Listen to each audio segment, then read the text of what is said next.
Miks ma usun, et Jeesus tõusis surnuist üles? Üks põhjus, miks ma seda usun, on see, et evangeeliumi autorid kirjutasid piinlikke detaile enda kohta. Näiteks, nad kirjutasid, et Jeesuse jüngrid vaatasid kõik kaugelt. Ja kui Jeesus peeti kinni, tema oma jüngrid jätsid ta maha. Ja kui teda löödi risti, nad vaatasid kaugelt ja kartsid. Ja lõpuks, kui Jeesus suri ja oli aeg teda maha matta, ei võitnud Jeesuse oma jüngrid, vaid mõned võõrad, mõned salakristlased. Aga Jeesuse jüngrid ise, nad vaatasid kaugelt. Ja see on piinlik, sest kes on evangeeliumite autorid? Nad olid Jeesuse jüngrid ise. Tähendab, et nad ise kirjutasid piinlikke detaile enda kohta.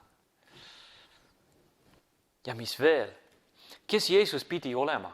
Ta pidi olema juutide messias. Ehk see kaua oodatud päästja, kes tuleb juutide rahvast päästa.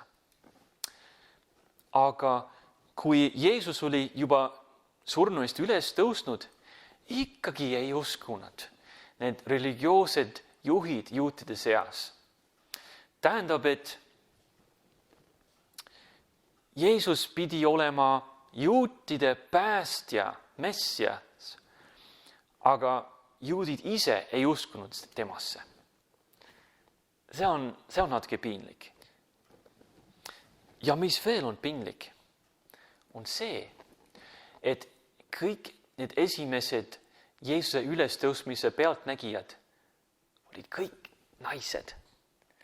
Oi, see on piinlik. Miks on see nii piinlik? No, tänapäeval see ei oleks mure. Aga sel ajal ja selle aja juutide kultuuris naise tunnistus ei olnud mitte midagi. Naiste sõna kohus ei lugenud lihtsalt. Ja kui näiteks Markus ütleb, et kõik need esimesed pealtnägijad olid naised, see eriti ei aidanud neid. Näiteks ma loen siis Markuse evangeeliumist, kus ta kirjutas, ja kui hingamispäev oli möödas, ostsid Maarja Magdalena ja Jaakobuse ema Maarja ja Salome lõhnarohte, et tulla Jeesust võitma. Ja need olid kõik naised. Ja esimest, keda ta mainis, oli Maarja Magdalena. Oi, miks ta pidi seda mainima? Maarja Magdalena. See oli kõige piinlikum. Sellepärast, et Luukas kirjutas, et Maarja Magdalena oli see, kellest 7 kurja vaimu oli välja läinud.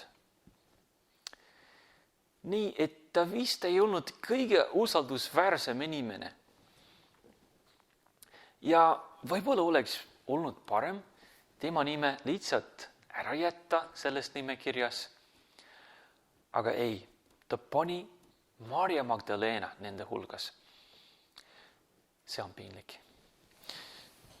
Ja mis veel? Jüngrid kahtlesid. Ja kui need samad naised, nad jooksid jüngrite juurde ja nad ütlesid, me oleme näinud üles tõusnud Jeesust. Me võime ette kujutada, kuidas nad reageerisid. Jüngrid vist vaatasid üksteise üle, mõtlesid, äkki need samad 7 kurja vaimu on tagasi tulnud, sest Maarja Magdalena hakkab lollusi rääkima. Jeesuse oma jüngrid ei uskunud, aga Jeesus ütles nendele, ta seletas nendele vähemalt 3 korda, et ta läheb Jeruusalemma surema ja siis 3. päeval üles tõusma. Ja kui lõpuks see juhtus, jüngrid kahtlesid. Jüngrid ei oodanud seda.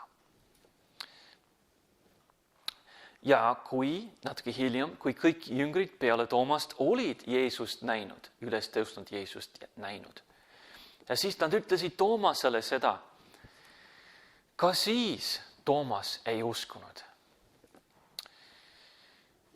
Miks nad selliseid detaile ära ei jätnud? See on hea küsimus.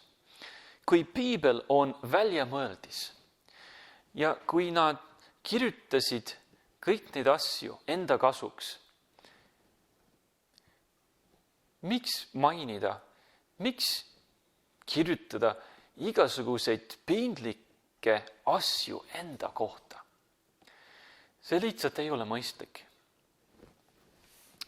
Aga mõistlik on usaldada neid, et nad kirjutasid nõnda, sellepärast, et nad rääkisid tõtt. Nad panid kirja täpselt nii, nagu oli. Täpselt nii, nagu juhtus. Hoolimata sellest, kui piinlik see ka ei oleks nendele. Ja sellepärast ma usun neid, kui nad kirjutavad, et Jeesus tõusis surnuist üles.